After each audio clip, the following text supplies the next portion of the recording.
Order at 6 o'clock. I'd like to welcome everyone to the school board meeting tonight.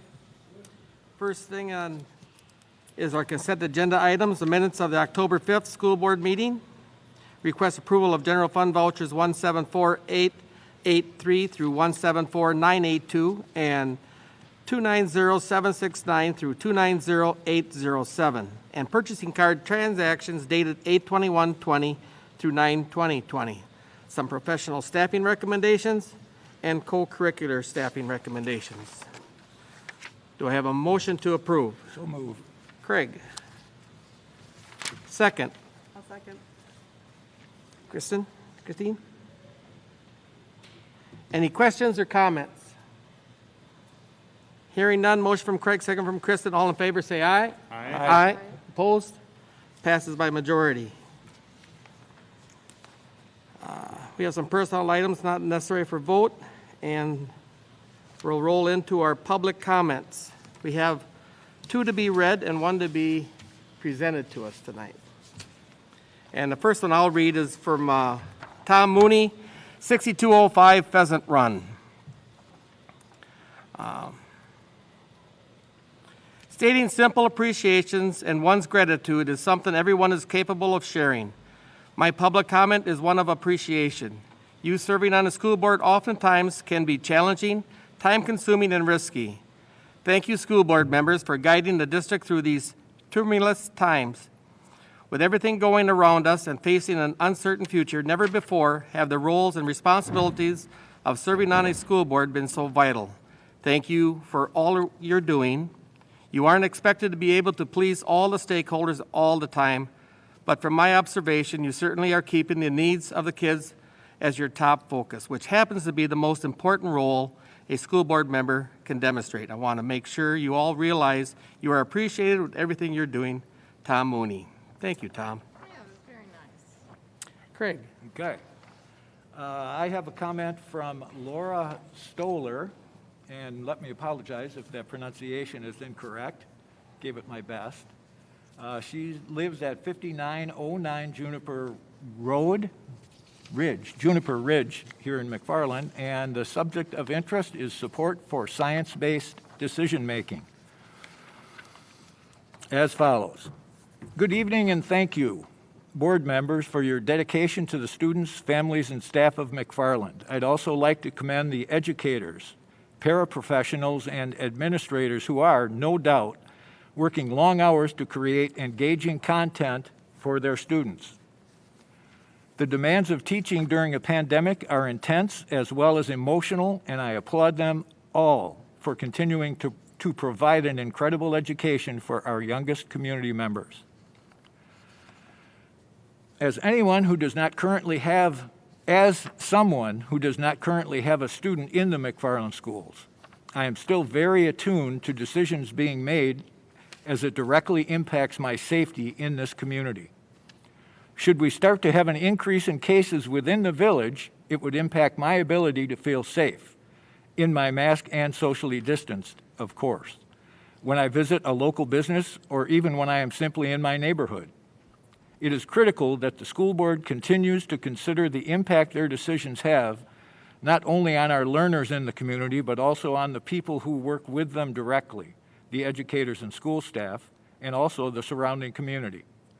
I would implore all board members to continue to look to our health experts at Public Health Madison-Dane County for guidance and assistance, and to continue to use the phased reopening plan that is very measured and consistent with public health guidelines. They are the critical voices who can see and understand the very broad view of the situation, consider ramifications and outcomes that lay people like most of us cannot even fathom, and they have the experience and education on which they can base their guidance. We should not be second-guessing their work or motivation, but rather be grateful to be in a county that provides such guidance, which is, as we are currently seeing, helping us be safer than other similarly sized counties in the state. Please continue to use science-based experts to inform decisions and keep our entire community safe. She goes on to ask, she would appreciate if her comments would be read into the minutes of tonight's school board meeting. And there you go, Laura. Thank you very much for your input. And last, the next one is Jeff Kroll, 5927 Oak Hollow Drive, McFarland, and the subject of interest is McFarland High School back to sports. Welcome. Thank you. Thank you for coming. Yeah, thank you for all your time. I don't know if any of you had a chance to read it over the weekend or not, but I thought at least we can bring up slides for maybe some people who haven't seen it and just kind of go through it quickly.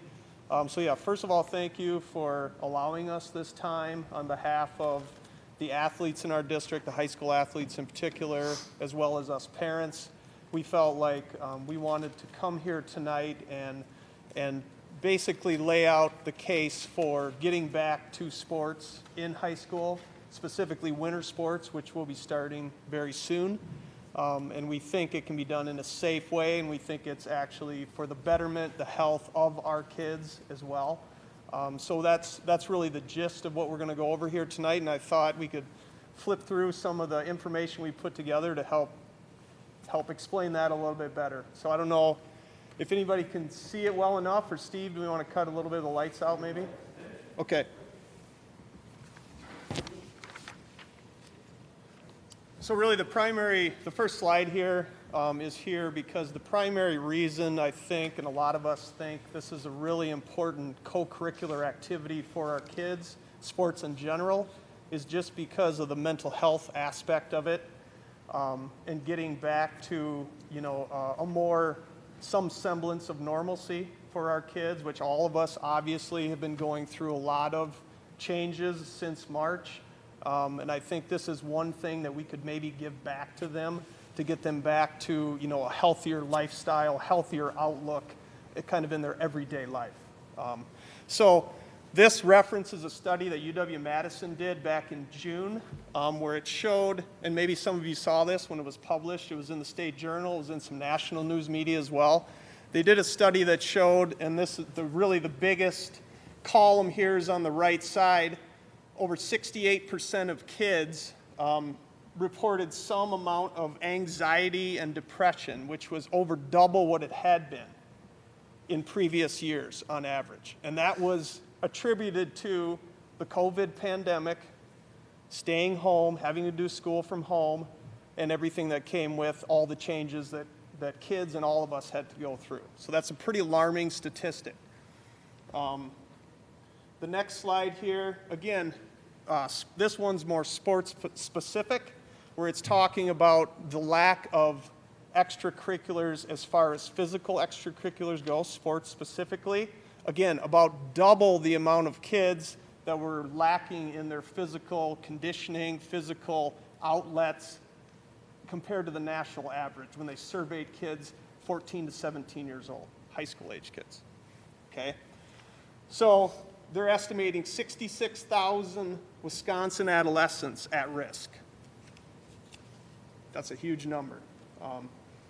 In the short term, some of these impacts, if they don't have the outlet of sports, some of the mental health impacts could be drug and alcohol use, maybe not being so excited about going online with school, and then long term, we're looking at chronic influences about maybe they're not too motivated to even go to college anymore, okay? And maybe further drug and alcohol use, okay?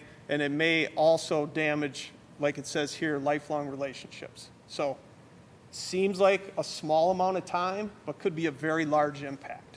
And I think we're starting to see that in some other studies we'll talk about here. Okay, and then this last slide, it's basically saying this is directly attributed to public health experts need to consider the impacts, benefits and risks. None of us are saying there's no risks, okay? But we need to consider the impacts of prolonged school closures and the sports cancellations when considering to limit the spread of COVID-19 in Wisconsin. Okay, so again, on the right-hand side here, it shows kind of the statistics from the study. Over 3,000 adolescent athletes. Okay, this was about emotional mental health. All right, cancellation of youth sports has taken a significant toll on mental health and well-being of adolescents. Okay, direct quotes from the study. 68% reported feelings of anxiety and depression at levels that would typically require medical intervention. That's a pretty alarming statistic. Results of the study are both striking and concerning, according to one of the doctors that was involved in the study. Strongly encourage public health experts and school admins to thoughtfully consider both the benefits and risks of prolonged school closures and sports cancellations. So again, that was a study done back in June.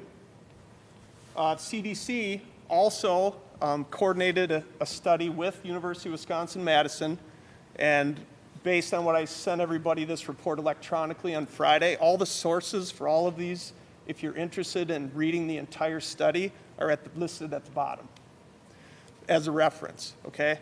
So CDC also conducted a study in conjunction with UW among adults over the age of 18, okay? So everybody over the age of 18, but specifically I want to look at college-age students 18 to 24 because that's closest to what our kids would be, our high school kids, okay?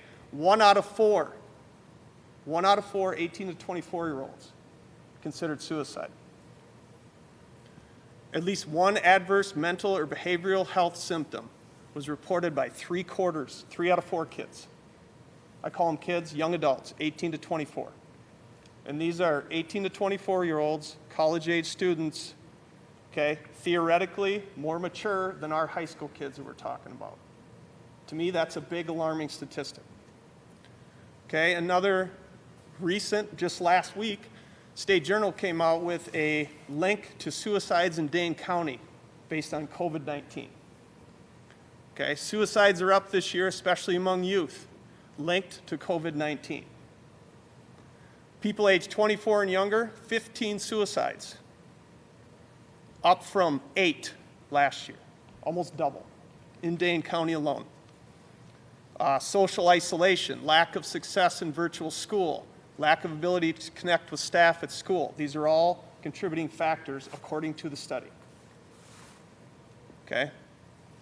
So, thank you to our administration, Coach Ackley, Mr. Mahoney, in UW, as a follow-up to that first study we talked about, now has come out with a new study as a follow-up to gather more information from a lot of the same students. And our administration has proactively emailed that to everybody in the district, all of the parents and high school age students in the district, to get their feedback to kind of check in now, because they're trying to broaden that study from that first study and say, okay, what are the effects we're seeing now that we've been in this for 7-8 months? So thank you very much for doing that. We appreciate that. Because it's very important. Information is key, right? Information is key. We want to know how these kids are doing.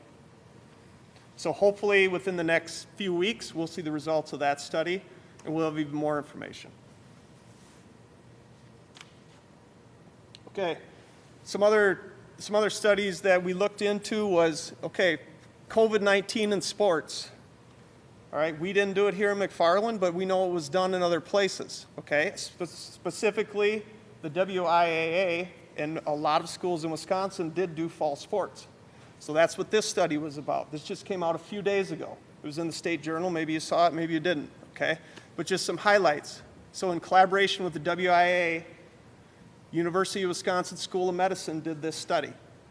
30,000 student athletes. Case rate of COVID, 901 out of 100,000. That was actually a lower case rate on average than the national average. So less kids on average getting COVID playing sports than the national average for kids that age, okay? No hospitalizations or deaths in the state of Wisconsin for all the cases of COVID through sports. No sports were found to have a higher incident rate on average in that age group, 14 to 17 years old. Again, lower than the average. Only one case, because they did contact tracing of all the cases, which I believe there are, 271 positive cases. One was attributed to sports contact. Out of all 30,000 student athletes, one was because of sports. And that person obviously was not hospitalized. Okay, so These findings suggest that participation in sports is not associated with an increased risk of COVID-19 among Wisconsin high school student athletes.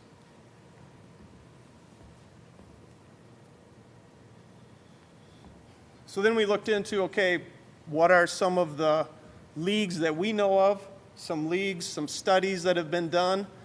Okay, again, in conjunction with UW, there was a youth soccer study done nationally that the report just came out in end of September. 90,000 players. And you can read all the statistics of they played real games representing 34 states, so all over the country. One case was tracked back to the youth soccer. One case out of 90,000 players. Fall Baseball League, that's some of the people here tonight. Kids participated in over the fall. Wooden Bat League, several McFarland High School baseball players were in. 30 teams, all from Dane County. But because of the restrictions right now, all games had to be played outside of Dane County. No COVID cases, the whole league. And the worst part about it is we had teenagers driving out of the county to play a sport, because they're not going to stop playing sports just because we can't play them in Dane County. We had them driving sometimes an hour distance to go play baseball, when we could have had them here in our county doing it safely. Okay, summer basketball tournaments. Again, we have people here tonight, parents here tonight, whose kids played all over Wisconsin, all over the country. Several McFarland High School athletes, team represented from all over the Midwest. No COVID cases, no cancellations of tournaments, okay? So I just wanted to highlight that because I think we get a skewed perspective sometimes in hearing about all these club tournaments and teams from here and this going on here. The facts are nobody got COVID, and there were teams from all over the Midwest. And it was done almost on a weekly basis here in Wisconsin, all over the Midwest. So that's just some facts that we wanted to talk about. Some other resources, information that we looked into. A lot of us, which I'm sure you do as well, have a lot of friends, family, relatives with kids in other districts that have played sports over the fall. So we have some resources here that we feel is a really solid starting ground if we did choose to move into winter sports, that we could use these resources to put a successful plan together with what we know works, what's been demonstrated to work. Okay? In Dane County, fall sports, Edgewood, Marshall were the two schools in Dane County that went forward with fall sports. So not every school decided not to do fall sports. Okay, I think there's 18 schools in Dane County. 2 of them decided to do fall sports. They did so successfully. Actually, there was an article in the Courier today, which is Marshall's version of the Thistle, that the AD from Marshall was quoted as saying how successful the fall sports season was and how glad he was that they decided to do that for exactly the reasons we started talking about. The mental health, the well-being of the student athletes. And he said he can't wait to start the winter season because they feel they have good protocols in place and they had 0 COVID cases. I have a copy of that. I can send you guys the article. You can look it up. I thought it was great. So this next one is just some other information, some other relevant information to us here in McFarland. Tech Ed. We started Tech Ed classes, in person. I guess, Tech Ed is a classroom. From a sports perspective, we view gymnasiums, pools. It's a classroom. It's a classroom with a small group of kids. So to me, there's a direct relationship there. If we can be successful in the Tech Ed, we should be able to be successful in the sports. Okay? Back to winter sports. One of the young women here in the community has started a Back to Winter Sports petition. Already 407 signatures. Okay, so it shows there's a big push, there's a big support by a lot of people, more than just here tonight, but a lot of people we've talked to that really want to see this happen. So again, high school sports keeps kids in McFarland. They're not leaving the county.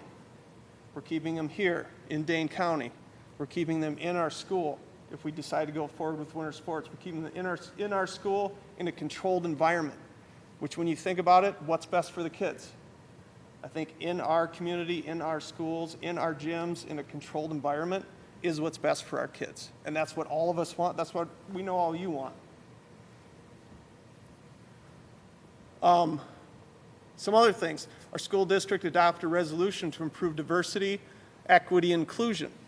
One of the best ways to do that is through sports, is to give people the opportunity that maybe don't have the financial wherewithal to play a club sport. Well, they can be involved in a co-curricular like a high school sport that really gives them that opportunity. The other benefit of sports, keeping them in McFarland, in the high schools, is these bubbles that they will create. I can speak for my daughters. They play volleyball. Those are the kids they hang out with all the time anyway.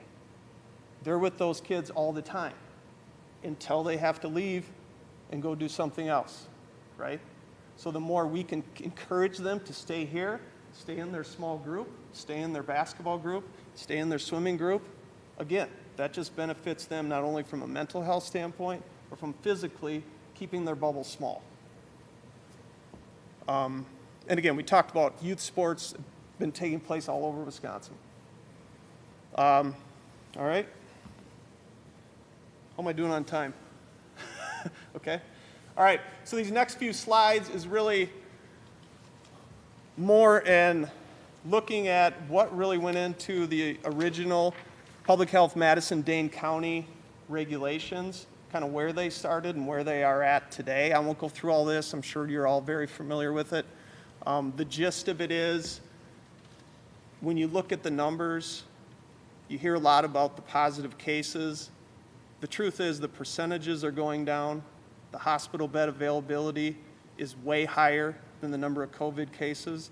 The available ventilators is way higher. This is all on Public Health Madison-Dane County's website.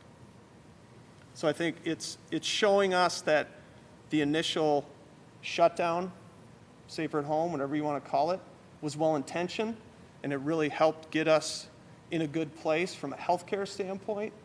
But because of our vast resources and our great healthcare system in Dane County in particular, we're in a good spot. We have reacted, and we're ready. So this just goes through some more of the numbers. Again, you're welcome to read through it. If you have any questions, let me know, but this is all stuff you've probably already talked about before. Again, so this is hard to see, but what this is showing, again, this is a graph from Dane County COVID dashboard. Under the age of 30, no COVID deaths. Under the age of 64 in Dane County since the beginning. So a couple more, again, these are more recent, so I want to add them here at the end. New York City schools, and this is getting into the school part of it, not the sports part of it, but it's still a good barometer for us because New York City was kind of was at the front end for our country. New York City schools back in September gave 1.1 million kids the choice. Do you want to do hybrid learning, which means you go to school about half the time, or do you want to do online learning? About half the kids decided to do hybrid learning. It's over 500,000 kids. So what they did a few weeks ago, they did a random test of over 16,000 staff and students. 28 positive tests. 20 staff, 8 students out of over 16,000. Okay? So they're holding this up as a model to show what New York City has done from a school standpoint that could be translated across several school districts successfully. The Great Barrington Declaration, this is actually an international document by leading scientists, practitioners, disease epidemiologists all over the world that have gotten together to say, hey, we really recognize the mental health of everybody that's affected by COVID, and this is something worth bringing to the forefront and talking about. Okay, so if you just read at the bottom there, fortunately, our understanding of the virus is growing. We know that vulnerability to death from COVID-19 is more than 1,000-fold higher in old and infirm than the young. Indeed, for children, COVID-19 is less dangerous than many other harms, including influenza.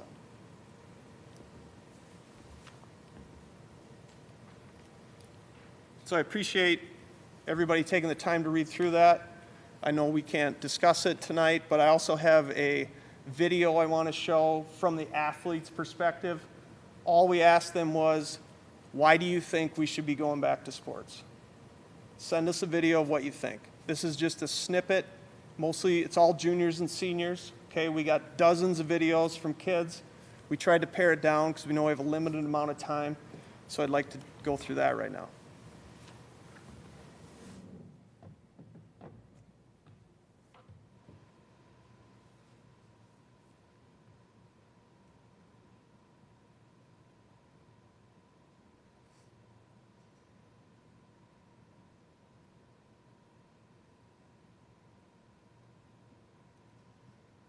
Hi, I'm Jared Larson. I'm a senior. I play basketball. I think we should get back to high school sports because high school sports is a great way for young kids to get their minds off of stressful things like school or personal things because they can just play their sport. And then also, we've all been working very hard our whole lives to get to our senior year, the big year to play our sports. And it would be a shame if we couldn't play it. Hi, I'm Katie Hildebrandt. I'm a senior and I play volleyball, basketball, and soccer. Sports are something that we take for granted, and obviously during these times we are really missing them, and it's affecting both of our physical and mental health. Without the structure of games and practices, us student athletes aren't doing as many things to stay active, and sports really help with that. It's also taking a toll on our mental health because we need to be together as a team to boost our mood, which helps our mental health. Sports are good for both our physical and mental health, and we really need them this year. Hi, my name is Nick Mitchell. I'm a senior and I play basketball. We should be allowed to play this year because we've played our whole lives and we deserve one last shot. Hi, my name is Nina Kroll. I'm a senior and I play volleyball and ultimate frisbee. I want to play sports this year because with everything going on, I feel like we all need something to look forward to. And playing sports not only improves the mental health of the athletes involved, but it can also bring together our community and can help us create a more united front against this coronavirus. Hello, I'm Zach Gunderson. I play football, wrestling, and track, and I think that it's important to go back to school, especially for my senior year, because you get a much better sense of communion that you can't really simulate online. Hello, McFarland School Board. My name is Lily Grossman, and I am a senior. I participate in track and cross country. I think it is very important for us to get back into our school sports because not only does it keep us in shape, it also is very important to our emotional and mental health. Being a part of a team and accomplishing something together gives us a sense of belonging that is very important, especially during times like these. And I think with the proper precautions, we should be able to get everyone together while still staying safe. Hi, my name is Tyler White. I am a senior and I play baseball. I know my team and I have put in so much hard work over these past few years of high school. It would not be fair for us to miss this season.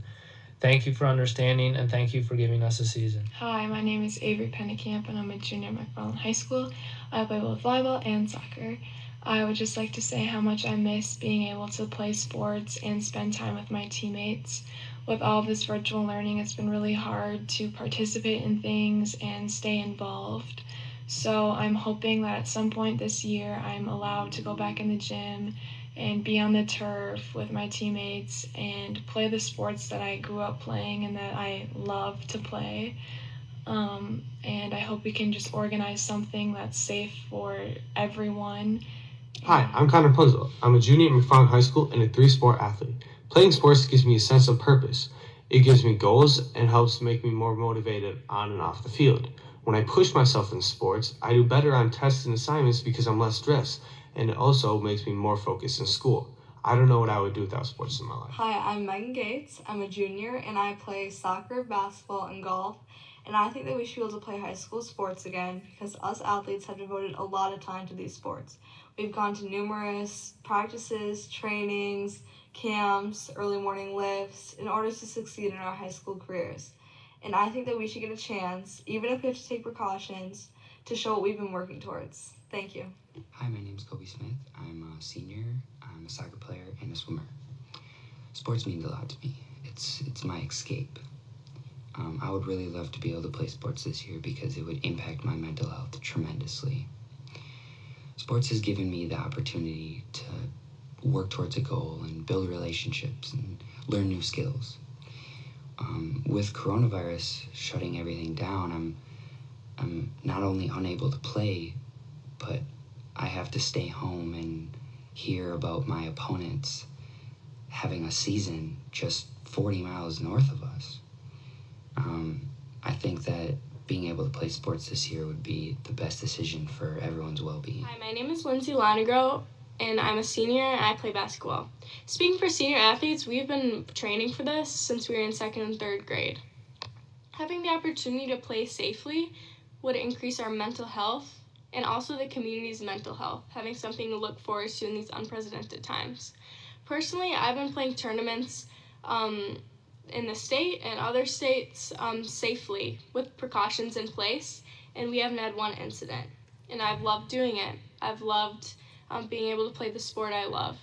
So I hope that I can do that in a McFarland jersey one more time. I really hope you guys give us the opportunity to play safely. I think that all of us athletes deserve it, and the community. Thank you so much for your time. My name's Matt Amron, and I'm a senior at McFarland High School who plays baseball and football. This fall, I had the chance to participate in a wood bat baseball league for 6 weeks. And during that time, I can honestly say in the last 6 to 7 months or so since we've started this, that's the best I've felt mentally. And I can't imagine how the kids who haven't had a chance to play a sport in the last 6 to 7 months feel. Hi everyone, my name is Morgan Butler. I'm a senior at McFarland High School and I play basketball and softball. So growing up, did you ever have that one dream, and no matter how much life threw at you, that dream just always stuck there with you? It was always in your head. So that dream for me has always been to play high school varsity basketball with my best friends my senior year, making lifelong memories and creating a fun and entertaining environment for the younger players. So this shirt I'm wearing says 2021 Ballers, and this is the shirt that we made for the 8th grade basketball game versus the staff. So I remember that game like it was yesterday, but not because we lost by 2 points in the last second, but because I remember looking up and seeing all my classmates in the grade below me there in the stands cheering loudly. It was at that moment I discovered a different part to basketball that I didn't always know. I always thought it was only fun if you got to play all the time or score, etc. Playing this game made me realize that it's so fun to cheer loud and encourage all of your teammates, because at the end of the day, it's we over me. From that day on, I have always encouraged my teammates, whether it's on the court, on the field, in the hallway, or at practice. So giving people encouragement and making them smile is something that makes me, me. Without that, I don't know who I am. I know there are other ways I can encourage people and make them smile, but this is my last chance to do it in an environment and with the people I love most. I would give anything to cheer my teammates on after they get that steal or make a basket one more time.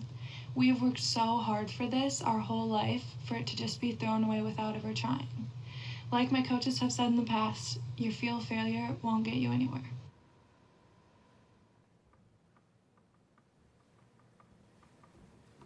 So thanks again for your time.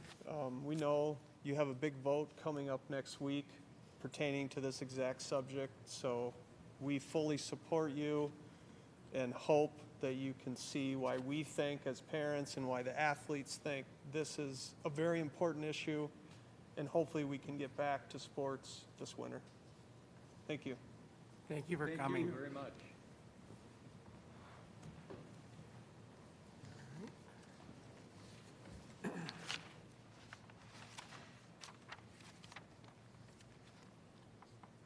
Next is the district administration report.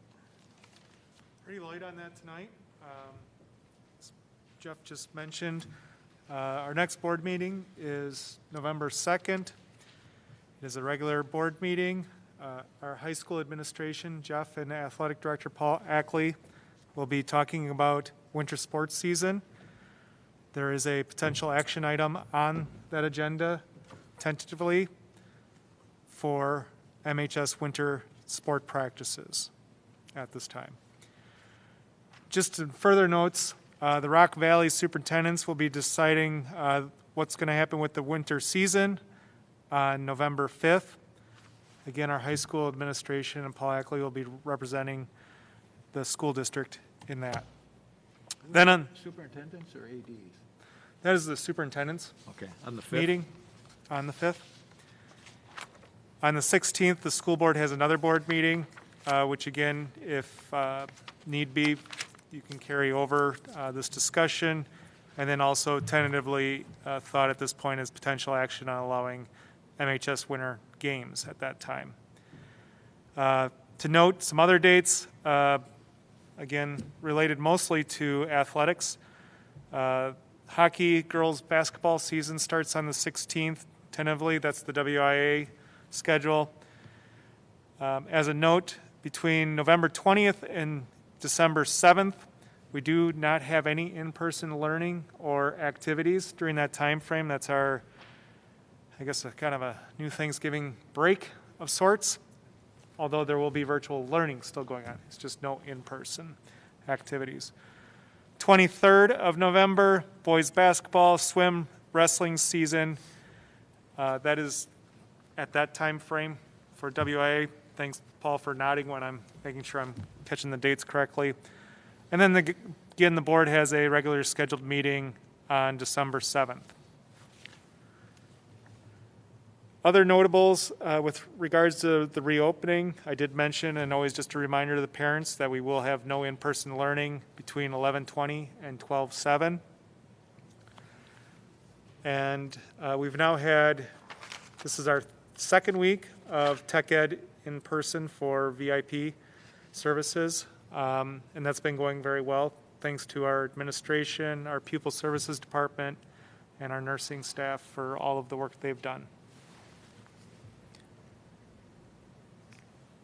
That conclude the district administration report for this evening. Any questions or comments for Jeff? Thank you, Jeff. Next is action items. Action on recommended WEVA Destinations Career Academy Insight School of Wisconsin are requesting approval of recommended student transfers back to their resident district due to lack of engagement. Do I have a motion to approve? I'll move to approve. Ann? Second. Craig? Any questions or comments? Hearing none. Motion from Ann, second from Craig. All in favor, say aye. Aye. Aye. Opposed? Passes by majority. Any board comments? Anything the board would like to share? Hearing- Oh, I looked at, I didn't hear you. That's okay, it's hard to talk with them at. A few weeks ago, we talked about doing the board letter. You can't hear, I can't hear you very well. Sorry. A few weeks ago, we talked about doing a letter from the board. Just wanted to follow up with that. Well, Life kind of got in the way for me. Oh. But I have more time now that my two big projects are done, so. Yeah, no worries. Yeah. Do you want me to take it on? Sure, if you have time. Sure. And you don't mind. Yeah, I'd be happy to. Okay. Okay. I'll send around the draft. Sounds good. any other comments? I did want to, I had notes at home, but I didn't bring them, but the Wisconsin Association of School Boards just announced that Wisconsin is one of, I believe, six or eight states that is receiving a grant from the federal government, and I think it totals $10 million over 5 years, and it is specifically for mental health, addressing mental health issues with the students. So I thought that was really great that it was a competitive bid. So out of, the 50 states, Wisconsin was one of the 6 or 8, I don't remember. But that's great because we really need to, tackle that issue for the kids. Any other comments? Hearing none, do I have a motion to adjourn? So moved. Craig, second. I'll second. Kristen? All in favor, say aye. Aye. Aye.